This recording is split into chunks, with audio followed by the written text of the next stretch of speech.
Okay, we are live. Hi, everyone. Thank you for joining us today. I am Jen Plotsky with the Catalyst Story Institute, and I am joined today by J.S. Furlong.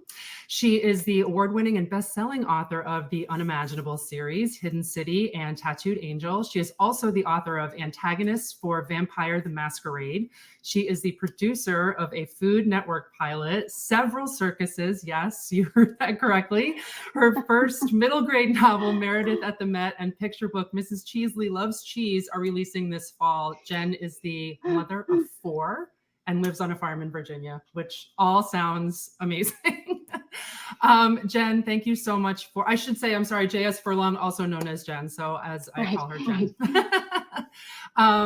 Jen, thank you so much for being here. I know that a lot of people, this is going to be an important conversation for a lot of people to hear, and hopefully we can get everything we need to in the next 30 minutes or so. And just to let everyone know, there will be another class with Jen on October 12th, so keep your eyes out for that. So let's just dive in, because I know everybody wants to pick your brain, Jen. I know this. So let's start out. I know this is a common question that you get a lot, which is how did you get your book published? That's a great question. So a long, long time ago in the land far, far away, I had this adult vampire fiction novel, and I wrote the letter, right? I did the thing. I made the query letter. And on actual paper, and you had to send them in the mail with stamps. And yeah, this was a minute ago. And I sent out 47, I can't remember. It was 47 or 49 letters. Like, it was a ship ton of letters. It was a lot of letters. SHIP, by the way. And I sent them out, and I got 9 inquiries, which was huge. Like, 40 letters and 9 inquiries was amazing. And so I was getting my manuscript ready, like printing it out and packing it into boxes. And it was this thick, and it weighed, like a brick. And a guy called me and said he was a Latino. He was new agent in New York City, and he was like at a really fancy house, the same house as Joyce Carol Oates. And he was like, "Hey, I really love your pitch. Can you send me the book?" And I was like, "Yes." He's like, "Can you send it today?" And I was like, "Yes." So I did. So moral of the story number 1 is that the guy who actually picks up the phone and makes the phone call is the worm getter in this case. And that book unfortunately never sold. In the early, late 1990s, the world was not ready for 2 men in their 50s to have a romantic relationship in the middle of a novel. It just was not the thing. And so that book did not sell. And then vampires went out of fashion for a while. And then there was Twilight. And when I came back with this middle grade novel, my agent was like, "I don't actually want to sell that for you. I love you and I love your writing, but I hate YA. I hate the people in YA, and I don't do children's. So you're on your own, but I'm here for you. So I'll read the book for you. I'll give you comments. Like, your writing is fantastic. I'm totally behind you, but for me, I'm not selling YA." I was like, "Okay." He's like, "And I'm definitely not selling vampires right now." Okay. So I had to learn how to get this thing done. And I said, well, I can either publish it, I can find another agent. That's a long, drawn out process. Or I can figure out how to do it myself. And the big secret of it is that every book that's self-published is not eligible to be in a library or on a bookstore shelf, because there's no quality control, right? It could be poop on a plate, and you're like, "Here, eat something yucky." And people will be like, "Oh, that hasn't been properly prepared. I don't want to eat your raw chicken," And so you don't know how to cook, obviously, because you made it yourself. You don't know how to cook. I'm not sure I agree with that. So entrepreneurially, I was like, well, then what does one do? I can either spend all my time pitching and hoping that some other schmuck with an entrepreneurial mindset has a small independent publishing company that will publish my books, or I can do it myself. And so Masterful Person Company Publishing is my company. And I just said, you know what? It's how I'm going to do it, because everybody else is doing it. And I think that I can make something that looks like a Big Five book. It smells like a Big Five book. And when I started making phone calls to market the book, I was like, hi, this is Jen from MPC Publishing. I've got this great new author and I'd love to talk to you and get her in for a book signing. And so that's how I got my book published. Like the God's Honest Truth. Wow, that's an incredible story. I love that. I love the mentality of, you know what, this isn't happening, I'm just going to do it myself. I mean, that's, you know, the indie producer in all of us just sort of, you know, light switches on and it's like, okay, all of these avenues aren't working, how can I do this? So I guess that kind of covers the next question. I mean, that at least touches on the next question of how important is an agent, because, you know, as you said, if you're trying to self-publish or do it in that regard, it's just, it may or may not happen without an agent. Is that what I'm understanding? And so, if so, is there a formula for attracting an agent? Yes, there is. Be brown. Be brown in this current climate. That is the formula for attracting an agent. I actually asked Moses. I think I mentioned to you that my agent is a gay Latin man.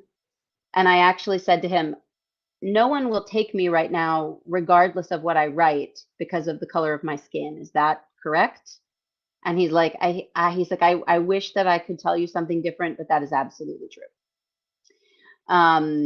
And it's the word around the water cooler. So if you're brown and you have a book, especially if you're brown and something else, like if there's another combination that makes you unusually unique, please go get an agent. Please go get an agent, because now is your time and they're not going to ditch you. So like, go get your agent right now, because everyone is looking for you and that's amazing. So like, get the hints and do the thing. How important is an agent is a really good question, because it depends on how much you like business. How much you like business. If you don't like business, then you need an agent.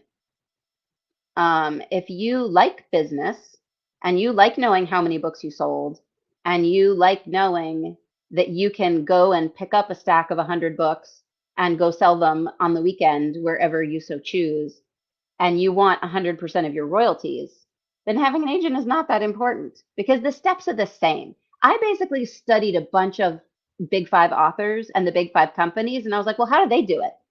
And I just decided to copy everything that they did. So I'm like, well, if they hold parties for their, you know, the people who sell their books, I'm going to hold a party at my house for booksellers at the Barnes and Noble near me and have them come over and be my first see of the book. It just depends on how much you want to play that game. I like that game, right? I have a producer gene, so I'm not afraid of it. And I don't mind waving my arms really high and being like, look over here. This is my book. Come talk to me about it. It's a book. Look, you'll like it, really. And if you don't, that's cool. So for me, it was really about, how do you work the system, right? How do you work the system? So I wanted my books on the shelf in a bookstore. If I had an agent, they would do that for me. That would be automatic. If you're published by the Big Five or a subset of the Big Five. So to take it a step back, so there's 5 major publishing houses in the United States. They're called the Big Five. Those are Macmillan, Simon & Schuster, HarperCollins, there's 2 more, and their names are just escaping me. You're looking like you're thinking, Jen. You got one on the top of your head? I don't. Okay. So anyway, these companies own things called imprints. So when you see like Joe Schmo's cute little printer, or cute little imprint, or Willow Tree implant, or interesting women only imprint, or you know, whatever it's going to be, Aardvark imprint. Most of those are owned by Simon and Schuster, Macmillan, Penguin Random House, and so on and so forth. So to find a truly independent publisher, you're probably talking to someone who started out like me, or who is me in 20 years with a staff full of people. And they're hoping that the Big Five will buy their company, or they're like, kiss my butt, Big Five. I don't want you. I'm going to publish whatever I want.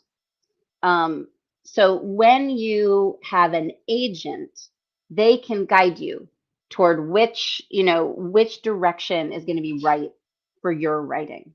And that's fantastic. For that, and for their writing of your contracts, you pay them 15% of everything that you make. So if you sell a book and you make 15 cents, 15% of that 15 cents goes to your agent, because that's how they make their money, and that's a great business for them. So you need an agent if you don't like business. If you want somebody to pay you for writing a book, which seems like a fantastic idea, right? Like you get money up front. You do not have control over your own stock, right? Like they don't stock you full of books, so you can't sell them on your own necessarily, unless you go buy them and then resell them. Why would you do that? And you also don't have necessarily a lot of marketing, because people think, oh, I have an agent, which means I have an editor, which means I have a publisher, which means I have a big marketing budget, and they do everything for me. They do not. They do not keep up your website. They do not. So all the same stuff that you would do making an independent film or an independent television show, and you're like, if only Netflix would buy it, if only Amazon would hire me to make my thing.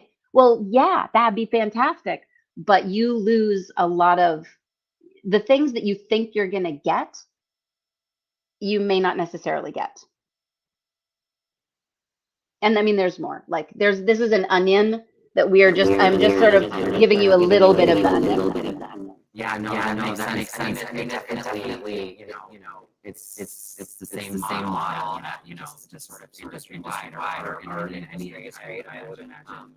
And I think going back to what you said earlier about the business side of things, it's such an important thing. It's hard for artists because a lot of times we just want to make our art, and we just, all of the things that go along with that, and you really have to have an understanding and understand how it works. If not the drive to go out and do it yourself when you need to, and to agent yourself. There's going to be a time in everyone's career when that is necessary. Yeah. I mean, especially because we want to understand when you're starting out, and when you're figuring all of that out. Yep. And there's a lot of different layers to it in terms of how you decide what you want. How you decide what you want. I mean, honestly, I can write books all day long, and no one can tell me not to. And what I've noticed among my friends who are Big Five published is they're like, oh yeah, don't read that one. The editor changed it too much. I don't like it now. Like you think that you're gonna have control, creative control. They're gonna be like, oh, the great and mighty author, and now we're gonna do whatever you want to your book, and maybe I'll just make a few little suggestions. No. I had a friend, and they were like, we want you to cut the love interest and the supporting character and make them women and make them XYZ. And she was like, that's not my book. But she had to write it because she took their money. Right. So interesting. Yeah. I really have to come to the table with what you're willing to sort of not give up, but what you're willing to compromise, and what are your sort of non-negotiables, and Yeah. in any capacity. So that's all really important.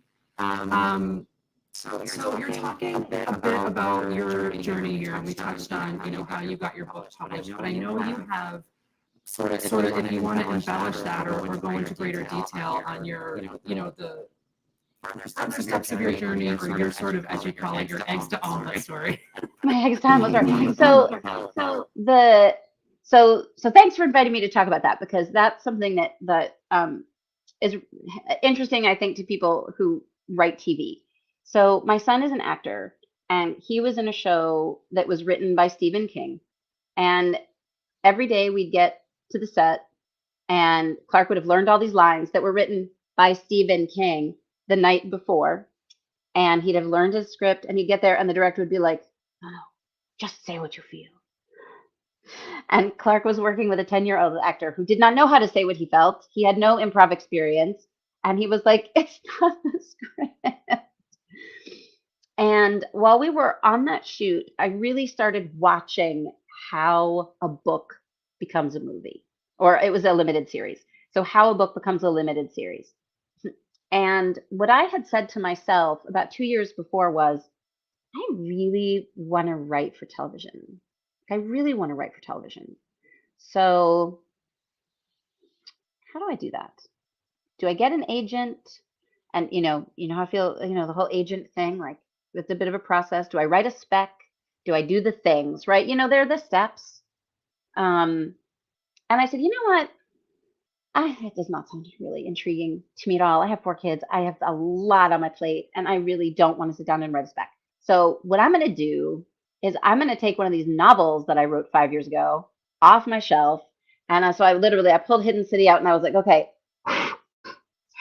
what is this? And I read it, and I was like, there's something here, but I need to relearn how to write a novel. Like, it's not there yet. I sent it to Moses. He sent me pages of comments, which were incredibly helpful. And another writer friend of mine has an agent whose assistant read it, because she also reads everything. I wanted people who read everything and who are better and smarter than me to give me feedback. I didn't want it from like my neighbor. Not that my neighbors aren't awesome, but that was not what I was going for. So I got professional feedback. And while we were on this set in Germany, I was like, so another little secret. I was like, I think I have 2 choices here. I can dress like the actor's mom, in which case everyone will ignore you. I can dress like the crew in my black t-shirt and my jeans and my thick shoes, and I will make lots of friends. Or I can dress like the producers and see if they respect me, see if there's a conversation. Well, lo and behold, who said good morning to me every single day? The producers. And they were like, "Hey, Jen, what do you think about this? Hey, Jen, let's talk about that." So one day I went up to one of these producers, who's younger than me by quite a bit. And I said to her, "Hey, I have this egg, right? Like, I have this novel." Because what I had decided 2 years ago, I'll roll back just a little bit, is I decided that the way that I was going to become a TV writer was by owning intellectual property. You can write a spec, or you can own IP. And I said, well, I'm going to own IP, and then I'm going to build a fan base, and then I'm going to make TV, because I'll already have a fan base and I'll own IP. So that's awesome. And then I can sell it, or I can do it myself. Either way. So long story short, I talked to this producer. I said, when we get back to the States, would you give me an hour of your time? Because I have this book. It's a series. The first one is written, and I haven't published it yet because I've been like scared to, or like, I don't know what to do. I don't really know how to publish a book. I know I want to publish it, but I don't know really what to do. And I know I want to turn it into TV. Will you sit down and talk to me about producing, just about you? I just want to know like what your experience is, how you produce television or these limited series. And she was like, yeah, sure. So I called her in on that. I cashed in, and she kindly sat down with me over, a venue like this. And she's like, listen, there's as many ways to make a television show as there are people that make television shows. So you can get an agent, you can get yourself pitched by your agent to different companies, you can be a staff writer on a show, you can get into a writer's room, you can write a spec, you can write a feature, like you can do all those things. Or you can just take your novel and build your fan base and like do it that way. And I said, okay. And that's when I realized that self-publishing doesn't work, because people assume that it's, raw chicken and that it's not edible. And there is a lot of raw chicken, I gotta say. Like if you've read self-published books on Amazon, a lot of them are really like, ooh, does that person love themselves at all? Because I wouldn't put my name on that. But I said, well, how do I make my book look like it's from a real publisher? I can make sure that it has the publisher stamp on it. I can make sure that it has all the things and that you can't tell when you look at this book, even on the inside, like even down to the copyright page, like you can't tell that this book is not published by somebody that has nothing at all to do with me. And so her conversation was basically like, I have this egg and I want to make an omelet. I know I need a spatula and a pan, right? I need a crew and I need a location and I don't know what else to do. And so she basically walked me through the entire process. And she was like, well, I would do this, this, this, and this. But most importantly is to write the book and get a fan base so that people have heard of you.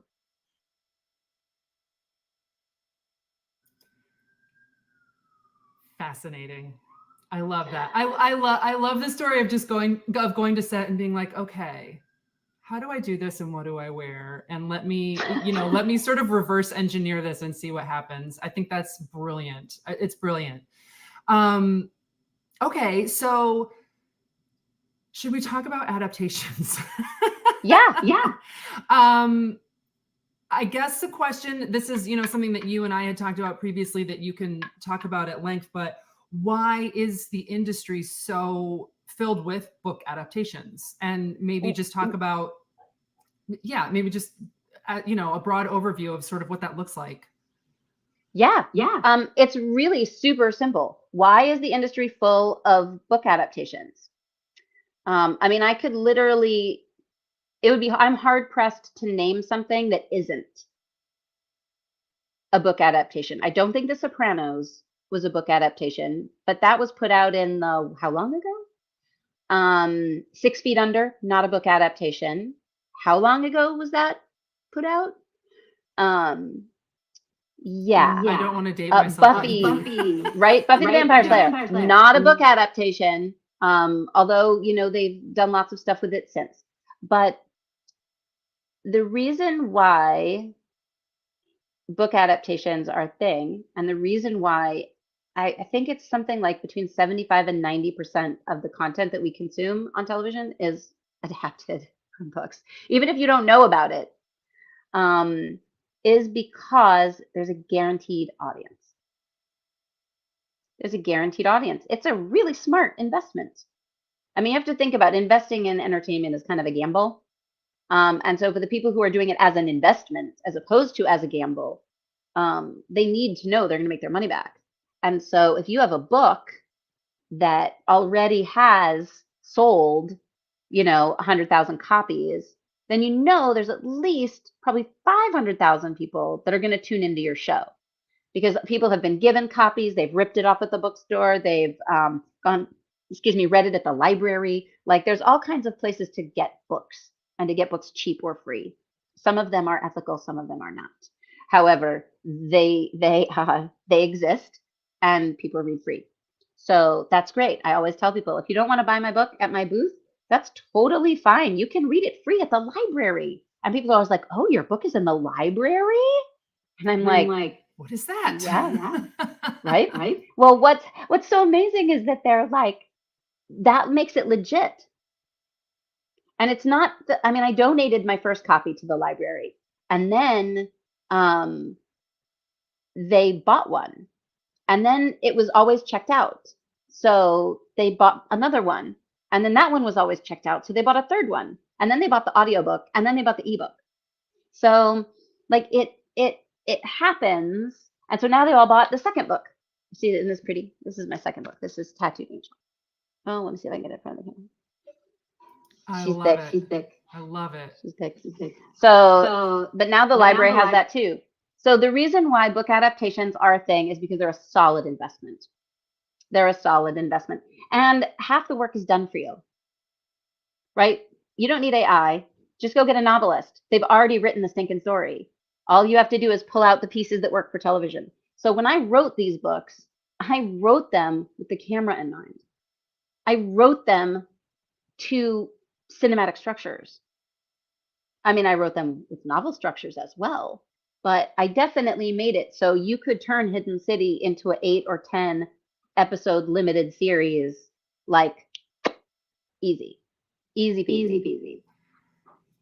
Interesting. So then I guess the next question is, you know, when you're adapting something, it's like you're adapting something that already exists, or are you adapting your own work? You know, should writers write their own adaptations? Is that better, or as you said earlier, is it better to either collaborate with someone or to have someone else do that entirely, or, you know, to hire someone like you to then adapt it?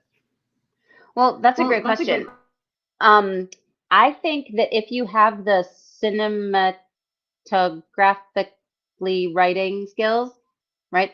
Cinematographical, is that a word? It is now. It is now. If you have the writing skills to adapt a novel, then adapt the novel. If you can take your screenplay and make it a novel, there's some little things that you have to fill in that aren't included in the screenplay, right? It's like some assembly required. To make it a novel, there's some stuff you have to fill in that you don't have to do when you write a screenplay. So they're different mediums, and that's why people are like, the book is better than the movie. The movie's better than the book. And there's always this constant like war of which is better. It's just, is it chocolate or vanilla? They're not the same flavor. They're both ice cream, right? It's all ice cream, but the flavors are different. So even though, you know, it's like going to one store to another. The vanilla is different at each store. So it's the same thing. That makes perfect sense. That's a perfect analogy. But I think that the whole idea of adaptations is both boring because somebody already wrote that story, and awesome because it not only allows a story that's already good to get into the world, but here's the real tricky though. Here's the business end of it, because this is where my brain always goes back to. I always go back to like, where's the money? So when you have a novel, right? I have these two big fat books, and if I don't write the pilot, if I don't write Jen, if you write it for me, then you're the creator of the show. And you're the guy that gets the money. If I write it, I'm the creator of the show. And then I get to make the money. And more importantly, I get to start throwing around fancy words that I really like showrunner. And I think it was actually a catalyst last year. It might have even been Philip who said it. Every time it was Jacob Kruger, I think, who said, every time you pitch something and you want to be in it or involved in it, you give them another reason to say no to you. Right? Like, oh, well, I wrote it, but I have to be the showrunner. They're like, I wrote it. They're like, okay, that's interesting. I want to be the showrunner. No. I need to be in the writer's room. No. I want to do this. No. But if you're the creator, if you are the guy that wrote the pilot they fell in love with, it becomes a lot harder for them to be like, no, because then you don't have to sell it to them. Right. And if they really, really want it, then they want you, you're gonna have a better grip on it. You know, they still might say no, and then you have to make the choice of like, do you want to sell your book or do you not want to sell your book? These books, I don't want to sell. You know, these books I want to work on. But I'm writing other stuff, and I'd be like, here, go ahead. You feel free to buy it from me. That'd be great. I'd love that. Be my guest. Be my guest. And you can even write the pilot. I don't even want to write the pilot. You go have a good time, because I wrote the book, and I'm good with that. The people who love the book will continue to love the book, even if the show is terrible. True. Oh my gosh. Okay. So on that, then, so in this process, you know, like as you're talking about what Jake Kruger said, so you write the thing and then you're talking to the people, but I know there are steps in between that. So I mean, like, there's a lot there. But like, maybe if you could tell us the big steps, like what are the steps of what is the book to TV process? I guess, obviously that's a much longer conversation that maybe we'll get into on October 12th. But, what is that? What does that broad overview, I guess, look like? So I'm going to tell you what my producer pal told me, which is there are as many ways to make a TV show as there are people that make TV shows. If you do not have a reputation and you have you've got nothing, right? You've got a pile of paper in front of you that you are labeling a screenplay. You can produce it yourself. You have to have an agent. And you have to have an agent for a really good reason. It's called liability insurance. Yeah.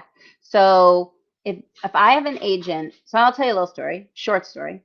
Once upon a time in a land far, far away named Los Angeles, my husband and I, our second child had just been born. So I was literally carrying, I had a baby papoose on my chest. I'd be like, excuse me, I have to go, nurse. I'll be back. You guys just run the show without me.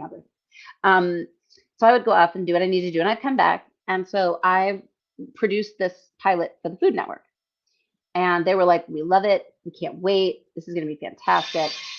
And so we did the things. We made this hilarious cooking show. And then they were like, okay, well, we're definitely moving forward with this. And we're like, awesome. And they're like, and we want you guys to give us more ideas because you guys are a great team. And we really think, you guys have a lot of potential. So we'd like your next ideas too. And we said, okay. And then about a week later, we get an email and it's like, very sorry, we're declining. Thank you very much. Your friendly neighborhood team at the Food Network. And we're like, okay. And so 5 months later, 3 months later, 5 months later, like just enough later, because they were like, literally, we have the budget and it's going to be a go. Like we're green light. We're going to green light this. And then there was Throwdown with Bobby Flay. That was my show. My husband's show. That was our show. We had a well-known restaurant chef competing with a home cook and a blind taste test to see who made the better dish. And it was always like, they're both going to make the same thing, blah, blah, blah. We had a ball. It was called Cook's Challenge. We had this hilarious Scottish guy as the host. Super fun. Anyway, we still have it. We still own it. And we went to, the guy who produced Mark Sullivan, the guy who produced Survivor. We were like, who has a really good attorney in LA? And we're like, Mark Sullivan has a really good attorney. Let's go get his guy. So we got his guy. And we're like, dude, help us out here. And he looked at us and he was like, I'm sorry, I can't. And we're like, why not? And he's like, well, one, you didn't solicit them through an agent, number one. So there's nobody to stand up for you.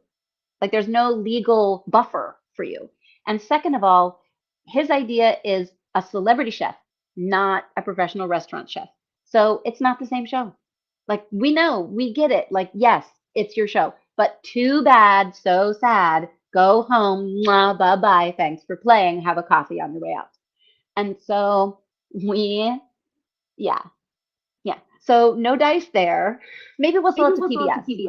Wow. So if you're watching this and you run a PBS station, I have a great show for you. Call me.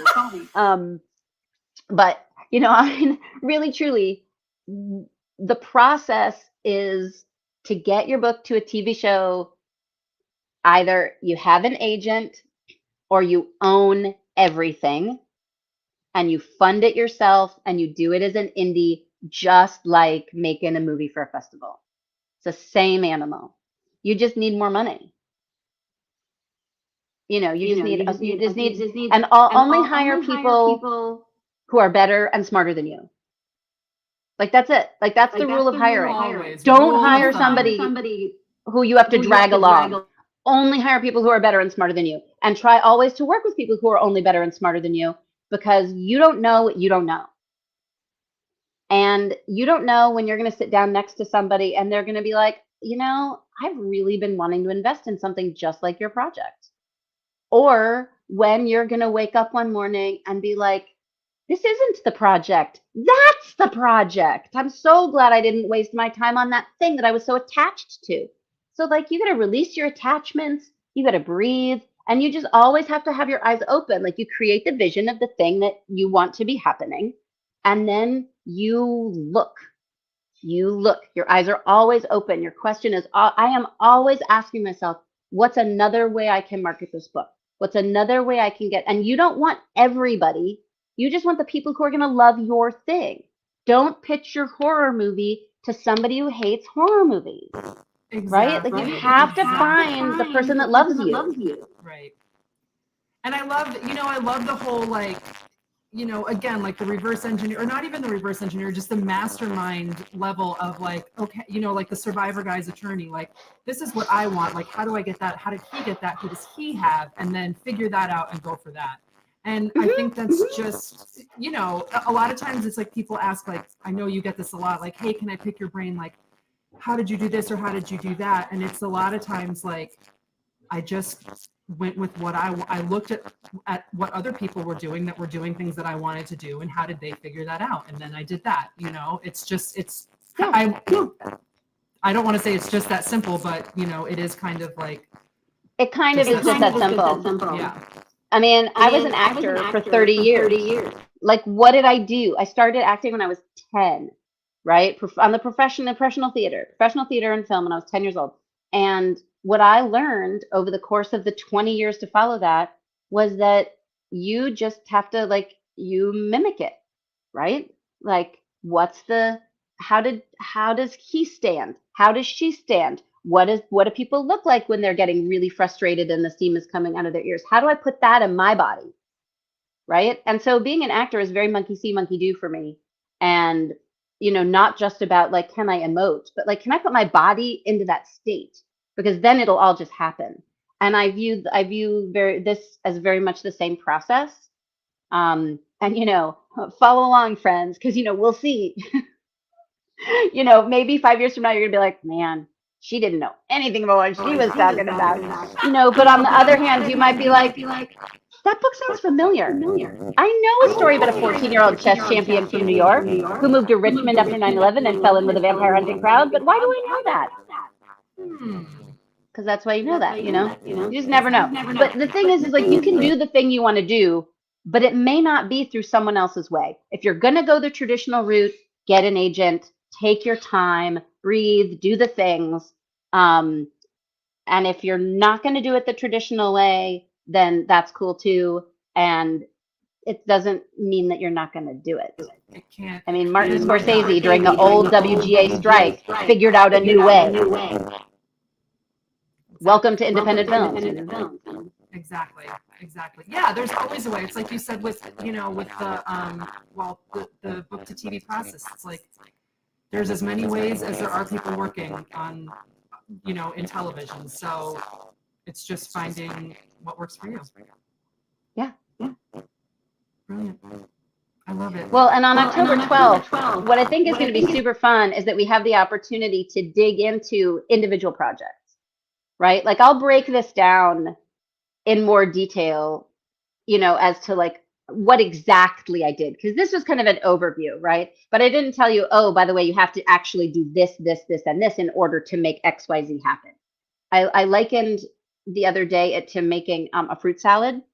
When you don't know, you've seen a picture of a fruit salad. And you go, wow, I want that. But you don't actually know what fruit is, and you don't cook. So people are like, the first instruction is we'll chop up a banana. And you're like, what's a banana? How do I chop a banana? Do I need a tool? What's the tool I need? How do I do these things? And so what I want to do on the 12th is like, you've never seen a banana. Let's break it down so that everyone's questions get answered and you actually leave feeling like, oh, now I get it. Now I see what I can do. And we'll talk about people's individual projects so that we can figure out what's a good path for your project, right? Because everybody's path is freaking different. And yes, I understand that there are certain ways that these things are done.